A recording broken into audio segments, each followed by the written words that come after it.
Hello friends, welcome to my YouTube channel. YouTube চ্যানেলে আজকে আমি তোমাদের এমন একটা গুরুত্বপূর্ণ ভিডিও শেয়ার করব, যে ভিডিওটি সাধারণত আমি আগে কখনো শেয়ার করিনি। সেই ভিডিওটি কি? ভিডিওটি হলো আজকে ক্লাস 9-এর হিস্ট্রি সাবজেক্ট চ্যাপ্টার 3 অর্থাৎ সেকেন্ড সামিটিভের সাধারণত ওই শিল্প বিপ্লব, উপনিবেশবাদ ও সাম্রাজ্যবাদ এই চ্যাপ্টার থেকে একটা ভিডিও করব। ভিডিওটি করার আগে আমি বলবো যে সাধারণত আমরা সাধারণত সবাই ইতিহাস পড়ি। ইতিহাসটা কিন্তু বেশ মজাদার ঘটনা। এই মজাদার ঘটনাগুলি যদি আরও একটু মজাদারভাবে যদি আলোচনা করতে পারি বা তোমাদের প্রেজেন্ট করতে পারি, তাহলে কিন্তু তোমরা খুব সহজেই এই হিস্ট্রি সাবজেক্টের কোশ্চেনগুলোর অ্যান্সার খুব সহজে দিতে পারবে। তাই আমি বলবো যে আমরা সবাই লিখব, অর্থাৎ সব টিচাররা সব সাজেশন সব রকমভাবে দেবে, কিন্তু সেই সাজেশনগুলোর মধ্যে যে সাজেশনটি সাধারণত বেশি গুরুত্বপূর্ণ হবে সেই সাজেশনের ওপরে যে কোশ্চেনগুলো আসবে আর সেই কোশ্চেনের উত্তরগুলো লেখার প্রসেস যার যত ভালো হবে সে তত বেশি নাম্বার পাবে। তাই আমি বলবো যে আজকে যে এই ভিডিওটি আমি শেয়ার করব, এই ভিডিওটি শেয়ার করার আগে কিন্তু আমি কতগুলো নিয়মের কথা বলবো। যে আমরা যখন কোশ্চেন লিখি তখন সাধারণত ইতিহাস, আচ্ছা ঠিক আছে, এটা সাধারণত ও ও একটা পৃষ্ঠা বা দু পৃষ্ঠা লিখে দিলাম, তাহলে কি হয়? তাহলে এক্সামিনার খাতাটা দেখবে, দেখে কিন্তু উনি কি করবে, একটা গড়ে নাম্বার দিয়ে দেবে। ধরো যে একটা কোশ্চেনের মান 8 নম্বর, তাহলে 8টা নম্বর নিতে গেলে আমাদের সাধারণত অনেক কিছুই পালন করতে হয়। সেই অনেক কিছু নিয়মটা পালন না করলে এক্সামিনার খুশিও হয় না, আর নম্বরটা এই 8-এ 8 বা 4-এ 4 এটা কিন্তু দেন না। তার অনেক কারণ আছে। আমরা হয়তো বলি যে সাধারণত টিচাররা আমাদের নাম্বারটা একটু কম দিয়েছে, এখানে আরেকটু 2 নম্বরটা বেশি দিতে পারতো, বা আমাকে আরেকটু এখানে হাফ নাম্বারটা ধরে দিতে পারতো, কিন্তু দেননি। তার অনেকগুলো কারণ থাকে। সাধারণত যারা টিচার তারা সব কিছু খুঁটিয়ে ভালো করে দেখেন। এই দেখার পরেই কিন্তু যে কোশ্চেনের মান 8 নম্বর, সেই কোশ্চেন এর কিন্তু 8 নম্বর মান অনুযায়ী লেখাটা অবশ্যই চান। তা যদি পেয়ে যান তাহলে এক্সামিনার তো অবশ্যই খুশি হবেন, তিনি তো আমাদের শত্রু নন।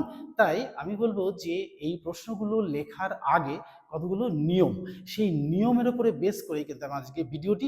আর এইরকম নিয়মে লিখতে পারলে সাধারণত 100% নম্বর, অর্থাৎ 10-এ 10, 8-এ 8, 4-এ 4 যত নাম্বার থাকবে তত নাম্বারই পাওয়া যাবে। তাহলে দেখো, আমরা আজকে পড়ছি যে শিল্প বিপ্লব, অর্থাৎ চ্যাপ্টার 4 শিল্প বিপ্লব, উপনিবেশবাদ বা সাম্রাজ্যবাদ।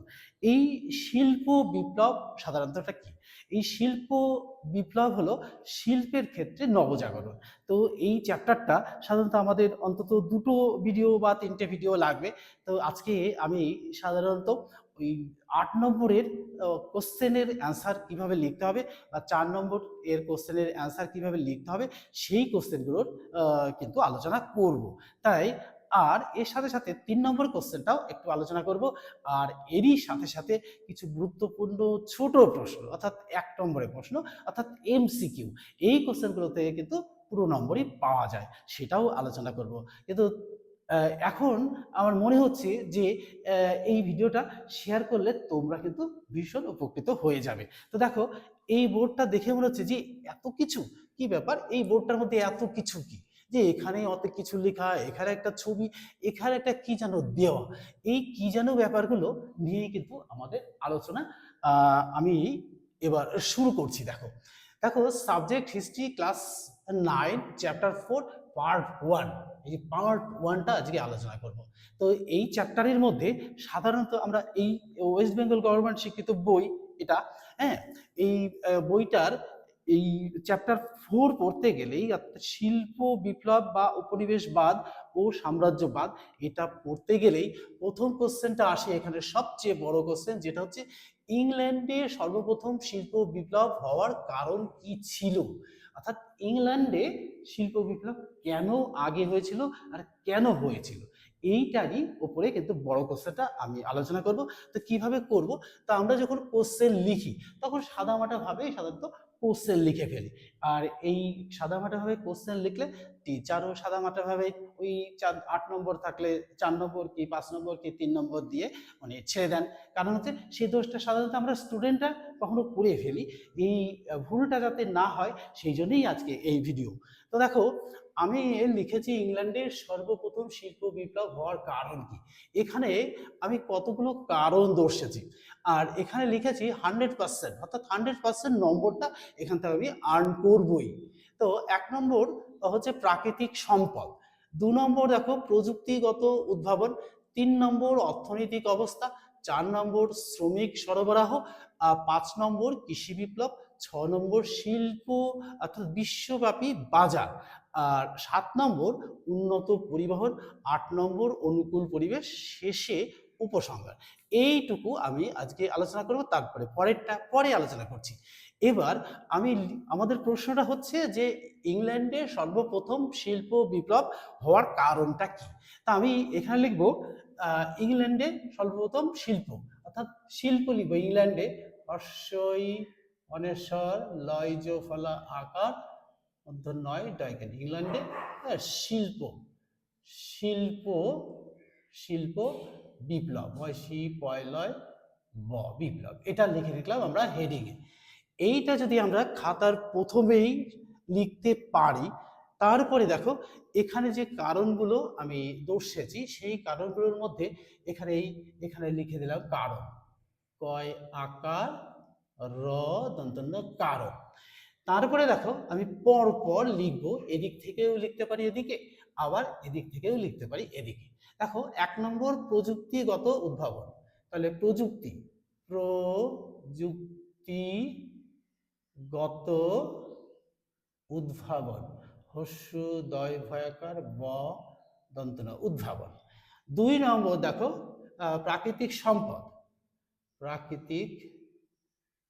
প্রাকৃতিক সম্পদ। 3 নম্বর দেখো অর্থনৈতিক অবস্থা, অর্থনৈতিক দন্তনয়িকা তয়সী নৈতিক অবস্থা আকার অবস্থা।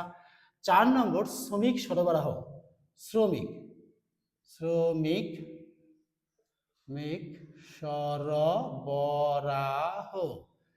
সরবরাহ।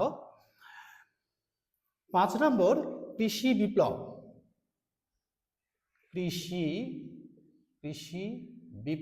বয়সী পয়লয় বিপ্লব। 6 নম্বর বিশ্বব্যাপী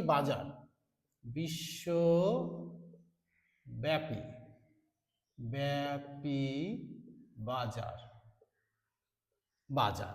7 নম্বর উন্নত পরিবহন, উন্নত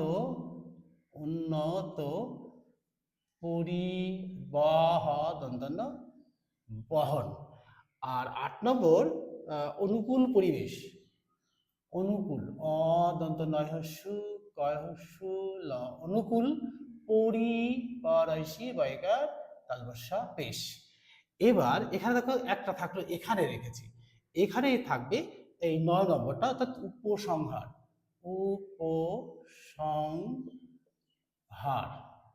এবার দেখো পরপর কিন্তু চিত্রটা ভর্তি হয়ে গেল। তো একাধারে মনে হয় যে আমরা এখানে চিত্র দেবো কেন, চিত্র দেওয়ার কি আছে, আমাকে তো চিত্র দিতে বলেনি। তো আমি যদি এক্সামিনারকে খুশি করতে পারি, আমাদের প্রথম টার্গেটই হচ্ছে যে আমরা যে প্রশ্নটা লিখব সেই প্রশ্নটার উত্তরটা যাতে এক্সামিনার পড়ে খুশি হন বা দেখে খুশি হন। তো এক্সামিনার প্রথমেই যদি দেখেন যে ও ইংল্যান্ডে সর্বপ্রথম শিল্প বিপ্লব হওয়ার কারণ, আচ্ছা এখানে কারণ নামিয়েছি, কারণ নামিয়ে পরপর 1 2 3 4 5 9 6 7 করে আমরা 8 নম্বর পর্যন্ত গেছি। এখানে একটা উপসংহার 9 নম্বর দিয়েছি। এবার কোশ্চেনটার আমার মান আছে, ধরো এখানে 8 আছে, অর্থাৎ ব্র্যাকেটে 8 নম্বর আছে। তো এই 8 নম্বরটাকে তো আমাকে নিতেই হবে। তো 8 নম্বর নেওয়ার জন্য কিন্তু আমাকে এটাকে করতেই হবে। এবার যদি আমাদের আরো দম থাকে, অর্থাৎ দম মানে ক্ষমতা মিনস ট্যালেন্ট, এই ট্যালেন্ট যদি থাকে তাহলে কি করতে হবে, আমরা কোথায় শিল্প বিপ্লব? ইংল্যান্ড। এখানে দেখো, এইখানে একটা ছোট্ট ঘরের মধ্যে অর্থাৎ কয়েক সেকেন্ডে এটা একটা ইংল্যান্ড, হর্ষই অনেশ্বর লয়জ ফলা আঁকা দন্ত ডয়, ইংল্যান্ড এই কথাটা যদি আমি উল্লেখ করে দিতে পারি বা একে এক্সামিনারকে ইন্ডিকেট করতে পারি যে স্যার দেখুন আমি এটা করেছি, এটাও যেমন স্যার দেখুন আমি এটা করেছি, এটা করার পর যদি আমি এটা করে দিই যে ইংল্যান্ডের শিল্প বিপ্লব, বাহ ছেলেটি তো অবশ্যই ট্যালেন্ট, উনি মানে খুশি হয়ে যাবেন। কেন না, এখানে ইংল্যান্ডে আমি ভালো করে আঁকতে পারি, এটা তো ইংল্যান্ডের ছবি আঁকতে বলেনি, বাট আমি এটাকে ইন্ডিকেট করে দিয়েছি যে এটাই ইংল্যান্ড, এক্সামিনারও খুশি হবে। তারপরে যদি এই চিত্রটা যদি দিই আর এই ম্যাপটা যদি এখানে পাঠ করে বসিয়ে দিই, এইবার আমরা একটা করে লেখা আরম্ভ করব। এই একটা করে লেখা আরম্ভ করার আগে আমার প্রথমেই আসতে হবে যে পরপর যে কারণগুলো দিয়েছি, তো আমরা পরপর কারণগুলো দিয়েছি, এখানে একটা খোপে দিয়েছি প্রযুক্তিগত উদ্ভাবন, অর্থাৎ এই শিল্প বিপ্লবটা ঘটেছিল সাধারণত 1800 সাল থেকে, 1700 থেকে 1800 সালের মাঝামাঝি পর্যন্ত ইংল্যান্ডে শিল্প বিপ্লব হয়েছে। অর্থাৎ এই সময় ইংল্যান্ড কিন্তু সারা পৃথিবীব্যাপী নিজেদের ক্ষমতা আরোপ করেছে, কি দিক থেকে? সমস্ত দিক থেকে, অর্থাৎ যাতায়াত ব্যবস্থা থেকে শুরু করে বিজ্ঞান অর্থ সমস্ত দিক থেকে কিন্তু এই উন্নতি লাভ করেছে।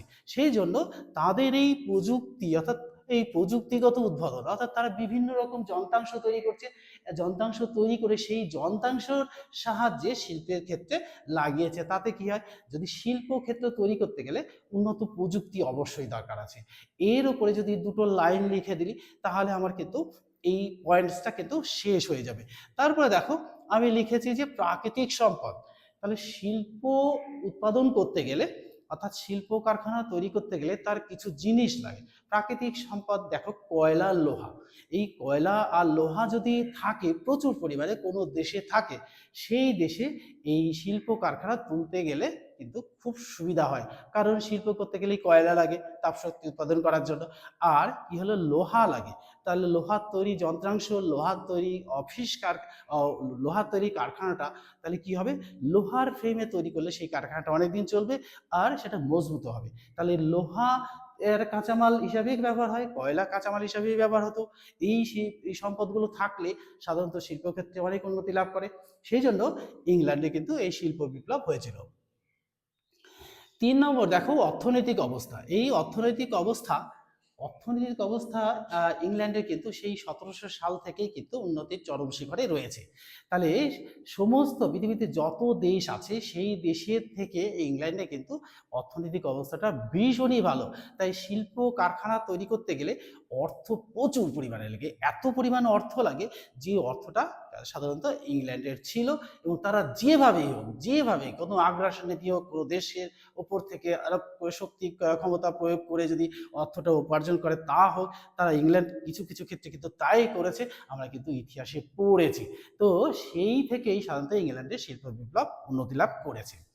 তারপরে পয়েন্টস দেখো যে শ্রমিক সরবরাহ, এই যে শ্রমিক সরবরাহ, তো তখন নবজাগরণের যুগ, ইংল্যান্ড উন্নত, আর তখন সাধারণত ওই জনসংখ্যা প্রচুর পরিমাণে বেড়েছে। এই জনসংখ্যা বাড়ার দরুন তাহলে গ্রাম থেকে জনসাধারণ শহরাঞ্চলে এসেছে কিসের জন্য? না কারখানায় কাজ করার জন্য। তাহলে যদি প্রচুর পরিমাণের শ্রমিক থাকে তাহলে সেই শ্রমিকদের উপর নির্ভর করে অল্প পয়সার বিনিময়ে প্রচুর শ্রমিক পাওয়া যায়। তাহলে ইংল্যান্ডেও তাই ছিল, এবং তারা অল্প পয়সায় প্রচুর শ্রমিক পেয়েছে আর শিল্প কারখানায় লাগিয়েছে। এটাও কিন্তু তাদের শিল্পের বিস্তারে গুরুত্বপূর্ণ ভূমিকা পালন করে। আচ্ছা, তারপরে হচ্ছে কৃষি বিপ্লব, অর্থাৎ তখন নবজাগরণের যুগ, অর্থাৎ 1700 সাল থেকে 1800 সালের মধ্যে নবজাগরণের যুগ। তারা সাধারণত কৃষিক্ষেত্রে প্রচুর উন্নতি লাভ করেছে। তো কৃষিজ ফসল যদি উৎপন্ন না হয় অর্থাৎ শিল্পের কাঁচামাল পাওয়া যাবে না। তাহলে কৃষিকাজ কৃষি শিল্পে যদি উন্নতি লাভ করে তাহলে কৃষিজ ফসল জনসাধারণ খেয়ে বাঁচবে, এবং তারা সেই কৃষিজ ফসল খেয়ে শিল্প কারখানায় কাজে আসবে। আর শিল্পক্ষেত্রে যে কাঁচামালগুলো লাগে তাও কৃষি থেকে অনেক কিছু পাওয়া যায়। তো সেক্ষেত্রে ইংল্যান্ড কিন্তু সেটাই করেছে, এবং তাতে তাদের শিল্প কারখানা উন্নতি লাভ করেছে। তারপরে দেখো বিশ্বব্যাপী বাজার। তাহলে শিল্প কারখানা তৈরি করলাম, শিল্প কারখানা তৈরি করে সাধারণত আমরা ওই শিল্পের উপজাত দ্রব্য বা শিল্পজাত দ্রব্য বা শিল্পের উপজাত দ্রব্যগুলি আমাদের তো বেচার দরকার আছে। তা আমরা ঘরে শিল্প তৈরি করলাম বা বাড়িতে জিনিস তৈরি করলাম, সেটা যদি বাজারে না বেচতে পারি আর সেরকম যদি বাজার না থাকে, তাহলে শিল্পে উন্নতি লাভ করে কোনো লাভ হবে না। অর্থাৎ উৎপাদিত দ্রব্যগুলো যদি আমরা মার্কেটে বিক্রি করতে না পারি, তাহলে কিন্তু আমাদের কোনো লাভ হবে না। কিন্তু ইংল্যান্ড কিন্তু বিশ্বব্যাপী সারা বিশ্বে তারা শিল্প ব্যবসা শিল্পজাত দ্রব্যগুলো বিক্রি করেছে। কারণ কি, তাদের ছিল খুব শক্তিশালী নৌবহর, অর্থাৎ জলপথেই তারা কিন্তু সবচেয়ে বেশি সফলতা লাভ করেছে। এর জন্য বিশ্বব্যাপী তারা সমস্ত দেশেই কিন্তু শিল্পের ব্যবসা করেছে। আর সাধারণত এই বিশ্বব্যাপী শিল্প বাজার তৈরি করতে গিয়ে সাধারণত ইংল্যান্ডকে নির্ভর করতে হয়েছিল আমেরিকা আর ভারতের মতন বড় বড় দেশের উপরে। তো তারা তাই করেছে, করে শিল্পের ক্ষেত্রে উন্নতি লাভ করেছে। তারপরে দেখো উন্নত পরিবহন ব্যবস্থা। এবার শিল্পজাত দ্রব্য অর্থাৎ শিল্পের কাঁচামাল আনার জন্য আমাদের উন্নত পরিবহন দরকার। অর্থাৎ কি দরকার না, জলপথে স্থলপথে সেই সময়টা কিন্তু ইংল্যান্ড প্রচুর উন্নতি লাভ করেছিল। তাতে জলপথে স্থলপথে তো ছিলই, তার সাথে সাথে আকাশপথেও ছিল। কিন্তু জলপথটাই সাধারণত সবচেয়ে বেশি গুরুত্বপূর্ণভাবে ভূমিকা পালন করে। অর্থাৎ জলপথেই মালপত্র আনা নেওয়া খুব সহজে হতো। আর ইংল্যান্ডের কিন্তু সেই শক্তিশালী নৌবহর ছিল। সেই শক্তিশালী নৌবহরের উপর নির্ভর করেই তারা বিশ্বব্যাপী শিল্পজাত দ্রব্য, যেমন শিল্পজাত দ্রব্য বিক্রি করেছে, আবার শিল্পের প্রয়োজনীয় দ্রব্য আমাদের দেশ অর্থাৎ ভারত বা আমেরিকা থেকে কিন্তু সেগুলো জোগাড় করে তাদের দেশে নিয়ে গেছে। তাতে কি হয়েছে, তাদের শিল্প ক্ষেত্রে উন্নতি লাভ করেছে।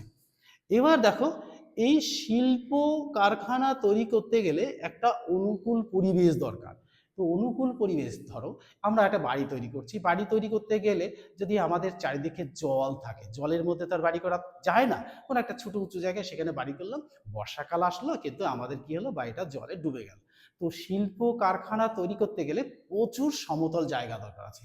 আর সমতল জায়গার সাথে সাথে যোগাযোগ ব্যবস্থা কিন্তু দরকার আছে, অর্থাৎ রেলপথ, জলপথ, সড়কপথ। সেজন্য দেখো সমস্ত বড় বড় শিল্পগুলি সাধারণত নদী তীরবর্তী অঞ্চলে গড়ে উঠেছে, অর্থাৎ নদীর ধারেই গড়ে উঠেছে।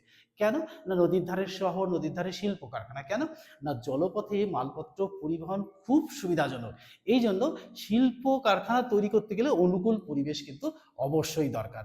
আর অনুকূল পরিবেশ যদি থাকে, তাহলে কি হবে, শিল্পের উন্নতি খুব তাড়াতাড়ি হয়। তো ইংল্যান্ডের ক্ষেত্রেও কিন্তু সেটা হয়েছিল। এবার চলে আসি আমরা উপসংহার। তো উপসংহারে আমরা বলবো যে একটা শিল্প, সে শিল্প ছোটই হোক বড়ই হোক, সে শিল্প কারখানা তৈরি করার পর শিল্পের কাঁচামাল জোগাড়, শিল্পজাত দ্রব্য বিদেশের বাজারে বিক্রি করে প্রচুর অর্থ উপার্জন যদি না করা যায়, তাহলে এই শিল্প কারখানা তৈরি করে কোনো লাভ নেই। তো ইংল্যান্ড প্রথম থেকেই, অর্থাৎ সেই 1700 সাল থেকে নিজের দেশে উৎপাদিত দ্রব্য নিজের দেশে তো বিক্রি করেছেই, তার সাথে সাথে আরও দ্রব্য উৎপাদন করে বিশ্বের বাজারে ছড়িয়ে দিয়েছে এবং বিশ্ব থেকে প্রচুর পরিমাণে অর্থ তারা উপার্জন করে নিজের দেশে নিয়ে গেছে। আর এই শিল্প কারখানা তৈরি করতে তাদের যে কাঁচামালগুলো থাকে, সেগুলো নানান দেশ থেকে, বিশেষত ভারত আর আমেরিকা থেকেই সাধারণত তারা বেশি পরিমাণে সংগ্রহ করে নিয়ে গেছে আর তাদের শিল্পক্ষেত্রে উন্নতি লাভ করেছে। তাহলে দেখো, আমরা কোশ্চেন লিখেছি, কিন্তু আমরা বারবার বলবো যে আমি তো কোশ্চেনটা লিখেছি 8 নম্বরে, এতগুলো পয়েন্টস দিয়েছি, অর্থাৎ এগুলো আমরা খাতার উপরে যে এই যে চিত্রটা এঁকেছি, এই চিত্রটা কি দিয়ে এঁকেছি তোমাদের যদি আমি দেখাই, তাহলে তোমরা একটু হাসবে যে এরকম ভাবে হতে পারে। হ্যাঁ, এরকম ভাবে হতে পারে। দেখো, এই যে আমরা এই যে দেখো পেন্সিলের পেনের কৌটা, এই কৌটার এই মুখটা একটা একটা একটা ইনস্ট্রুমেন্ট। আরেকটা ইনস্ট্রুমেন্ট, আমরা সাধারণত বাজার থেকে ঘি কিনতে যাই, এই ছোট ছোট ঘিয়ের শিশির কৌটো, এর চেয়ে ছোট ছোট কৌটোর মুখ পাওয়া যায়। এই কৌটোর মুখ, দুটো মুখই কিন্তু আমার মেইন ইনস্ট্রুমেন্ট। এই ইনস্ট্রুমেন্ট দুটো দিয়েই দেখো আমি কি সুন্দর কি সুন্দর করে বসিয়েছি আর গোল করে দিয়েছি। এই যেরকম করে বসিয়েছি, একদম জাস্ট লাইক এরকম করে বসিয়েছি, এরকম করে গোল করে দিয়েছি, দেখো এরকম করে গোল করে দিয়েছি। তাতে কি হচ্ছে, আমাদের খুব সহজে কিন্তু এগুলো হয়ে যাচ্ছে। এবার এইটা করাতে তাতে কি হচ্ছে, প্রচুর সময় লাগে, কিন্তু সময় লাগলেও আমরা তো লিখছি খুব অল্প, অর্থাৎ প্রচুর লিখছি না, লিখছি খুব অল্প। যে অল্প লেখার মধ্যে পয়েন্টসটা বেশি দিয়েছি, একটা ভূমিকা দিয়েছি, ভূমিকা দেওয়ার পর একটা উপসংহার দিয়েছি। আর এই কটা, এদিকে চারটে এদিকে চারটে, 8টা আমার কোশ্চেনের মান আছে 8 নম্বর। আর এখানে এই 8টার মধ্যে দেখুন 9টা হয়ে গেছে। এখানে একটা শিল্পর কারণ লিখেছি, এখানে একটা ভূমিকা রয়েছে। আবার দেখো আমি এক্সামিনারকে খুশি করার জন্য যে শিল্পটা কোথায় গড়ে উঠেছে, অর্থাৎ সেই জায়গাটা কোথায়, ইংল্যান্ড, এটা কিন্তু আমি এই ভিডিওর মধ্যে উল্লেখ করে দিয়েছি, বা আমরা খাতায় এরকম উল্লেখ করে দেবো। এর জন্য প্রচুর সময় দেওয়ার দরকার নেই, অর্থাৎ অল্প একটু সময় যদি আমরা দিই তাহলে কি হবে, এইটুকু দেখানো হয়ে যাবে। এটা যদি এক্সামিনার দেখেন আর এইরকম একটা চিত্র যদি পেয়ে যান, এখানে দেখুন 8টা পয়েন্টস, 9টা 10টা পয়েন্টস, 10টা পয়েন্টস, আর হচ্ছে এখানে একটা ম্যাপ অর্থাৎ চিত্র, তাহলে এক্সামিনার কিন্তু একটা একটা করে পয়েন্টস পড়বে আর ভীষণভাবে কি হবে, মোটিভেটেড হবে, হয়ে আমাদের কোশ্চেনের মান যে 8 নম্বর দিতে বাধ্য থাকবেন, আমরা জোর করি তার কাছ থেকে আদায় করে নেবো। সেই জন্যই আমি লিখেছি এখানে 100% নাম্বার, 100% নাম্বার আমরা কিন্তু পেয়েই যাব। তাই আমরা সবাই কোশ্চেন লিখবো, কিন্তু কোশ্চেন লেখার প্যাটার্নটা যদি আমরা এইভাবে করি তাহলে কিন্তু খুব ভালো হয়। কারণ আর এটা করতে গিয়ে মনে হচ্ছে প্রচুর সময় লাগে, কিন্তু সময় লাগে না। আমার যদি ইনস্ট্রুমেন্ট এরকম একটা স্কেল পাওয়া যায়, স্কেলের মধ্যে ছোট, চৌকো, আয়তাকার, রেক্টাঙ্গেল এরকম ধরনের সাধারণত খুবগুলো পাওয়া যায়, সেটা বসিয়ে বসিয়ে করে দিলে কোনো এক্সামিনার অর্থাৎ পরীক্ষায় যারা থাকবেন, গার্ডে যারা থাকবেন, তারাও দেখে খুশি হবে যে এরকম একটা স্কেলের মাধ্যমে এটা চিত্রটা করে ফেললো। আর এটা তো আমি সহজেই করতে পারবো। করে দিলে পরে এই কোশ্চেনের কিন্তু পুরো নম্বরটাই পাওয়া যাবে। এবার দেখো আমি চলে আসবো যে পরের একটা কোশ্চেন, যে সেরোজেভো হত্যাকাণ্ড কি বা দ্বিতীয় বিশ্বযুদ্ধের প্রত্যক্ষ কারণ কি। তো আমরা একটুখানি বইতে চলে যাই। বইতে চলে গিয়ে এখানে দেখব যে এখানে একটু লাইনটা পড়ে শোনাচ্ছি তোমাদের, যে সার্ব জাতি অধ্যুষিত বসনিয়া ও হার হারজেগোভিনা নামক স্বশাসিত দুটি রাজ্য অস্ট্রিয়া হঠাৎ দখল করে নিলে অস্ট্রিয়ার বিরুদ্ধে সার্বিয়ার একাধিক গুপ্ত সমিতি গড়ে ওঠে। এই সময় সার্বিয়ার রাজধানী সেরাজেভো শহরে ভ্রমণরত অস্ট্রিয়ার যুবরাজ ফার্দিনান্দ ও তার স্ত্রী সোফিয়া ব্ল্যাকহ্যান্ড নামক সংগঠনের সদস্য গ্রাভিলো প্রিন্সিপ নামে জৈনক আততায়ীর হাতে নিহত হয়। এটি সেরাজেভো হত্যাকাণ্ড নামে গঠিত। তো দেখো, একটা যুদ্ধ বা একটা হত্যাকাণ্ডকে কেন্দ্র করেই কিন্তু বিশ্বব্যাপী যুদ্ধ লেগে যেতে পারে, এখানেও কিন্তু সেটাই হয়েছিল। আর এই হত্যাকাণ্ডকে কেন্দ্র করে প্রথম বিশ্বযুদ্ধ অর্থাৎ 1914 থেকে 18, এই 1914 থেকে 18 শুরু হয়েছিল 1914 সালে 28শে জুন কিন্তু শুরু হয়েছিল।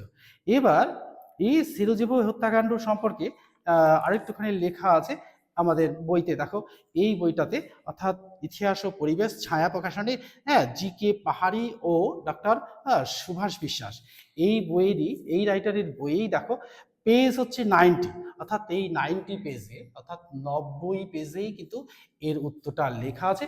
আমি একটা তোমাদের একটু পড়ে শোনাচ্ছি। দেখো, অস্ট্রিয়া 1914 সালে 14 খ্রিস্টাব্দে সার্ব জাতি অধ্যুষিত বসনিয়া এবং হার যে লিভিন দখল করে নিয়ে যান। সার্ব জাতি অত্যন্ত ক্রুদ্ধ হয়।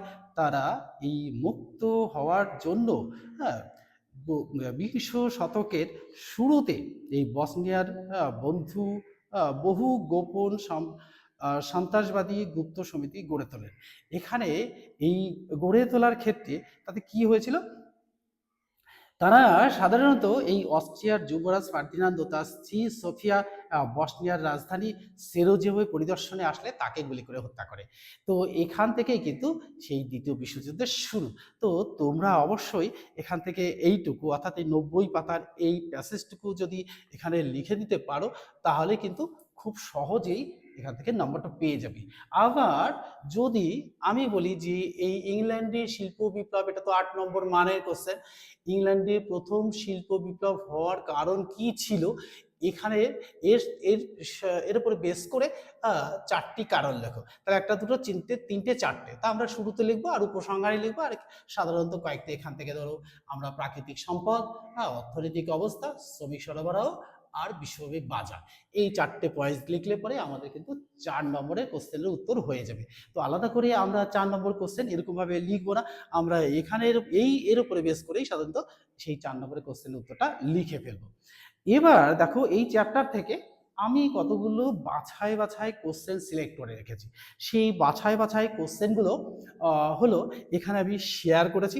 দেখো, আর এই বাছাই কোশ্চেনের মধ্যে অবশ্যই কোশ্চেনগুলো এখান থেকে পেয়ে যাবে। দেখো 3 নম্বর কোশ্চেন, দেখো এর উত্তরগুলো আমি লিখিনি, আমরা বই থেকেই পড়ে নেব। আর যদি না পাওয়া যায় তাহলে অবশ্যই কমেন্ট বক্সে লিখে জানাবে, তাহলে আমি সব কোশ্চেনের উত্তর কিন্তু আবার দ্বিতীয় ভিডিওতে দিয়ে দেব। তো 1 নম্বর হচ্ছে শিল্প বিপ্লব কথাটি প্রথম ব্যবহার করেন কে? 2 নম্বর ন্যাশনাল ওয়ার্কশপ প্রতিষ্ঠিত হয় কোথায়? 3 নম্বর ব্রিটিশ সমাজতন্ত্রবাদের জনক কে? 4 নম্বর নটাল ব্রিটিশ উপনিবেশভুক্ত হয়েছিল কত সালে? 5 নম্বর ওয়েলস পলিটিক নীতি গ্রহণ করেছিল কে? 6 নম্বর কঙ্গো ফ্রি টেস্ট গঠনের ক্ষেত্রে প্রধান উদ্যোগী দেশ কোনটি? 7 নম্বর প্রথম বিশ্বযুদ্ধের প্রত্যক্ষ কারণ কি? 8 নম্বর দ্বিতীয় বলকান যুদ্ধ হয়েছিল কত সালে? 9 নম্বর সমাজতন্ত্রবাদ কথাটি সর্বপ্রথম প্রচলন করেন কে? 10 নম্বর সুয়েজ খাল খনন করে কোন দেশ? এই সব কটা কোশ্চেন কিন্তু ভীষণ গুরুত্বপূর্ণ। এই কোশ্চেনগুলো আমরা অবশ্যই পড়বো। এখানে 1 নম্বর, আর এখানে 2 নম্বর, এখানে 8 নম্বর, আর এখান থেকে যদি আমি 4টে পয়েন্টস পরীক্ষায় আসে, এটা লিখে দিলেই কিন্তু আমার 4 নম্বর এসে যাবে। তাহলে আমরা সবাই কোশ্চেন লিখবো, কিন্তু লেখার মধ্যে যদি এইরকম কিছু গুরুত্বপূর্ণ জিনিস থাকে, তাহলে আমার মনে হয় যে এক্সামিনাররা খাতা দেখবেন তারা ভীষণ আনন্দ হবে বা উৎসাহিত হবে। উৎসাহিত হলে নম্বরটাও কিন্তু আমাদের পুরোটাই দিয়ে দেবে। তাই আমি বলবো যে তোমরা সবাই এই নিয়মটাই ফলো করো, আর একটু বাড়িতে চেষ্টা করো, তাহলে দেখবে যে এই চিত্রটা আঁকতে অন্তত 1 থেকে 2 মিনিট লাগবে এই দুটো মিলে। তাহলে খুব সহজেই আমার 2 মিনিট চলে গেল। 2 মিনিট চলে গেলে আর বাকিটা প্রত্যেকটা পয়েন্টসের জন্য যদি আমি 2-3টে লাইন আর লেখার উত্তরটা কেমনভাবে লিখবো, এখান থেকে ধরো এখান থেকে লেখাটা শুরু করেছি, এখানে 1 লাইন গেল, এই লেখাটা শুরু যেখান থেকে, এটাকে আর একটু সরিয়ে নিয়ে এসে এখান থেকে লিখবো 2 লাইন, 3 লাইন, ব্যাস এই 2 থেকে 3 লাইন এসে এরকম জায়গায় শেষ করে দেবো।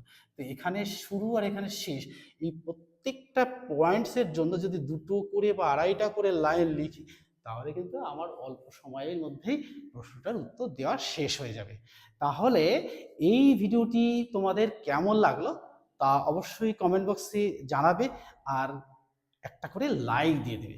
লাইক দিলে কি হবে, আমিও ভীষণ উৎসাহিত হব। উৎসাহিত হলে এইরকম নতুন নতুন ভিডিও নিয়ে আবার হাজির হব। তাহলে আজকের মতো এখানেই শেষ করছি, পরের ভিডিও খুব শীঘ্রই তোমাদের সামনে হাজির করছি। Good bye friends.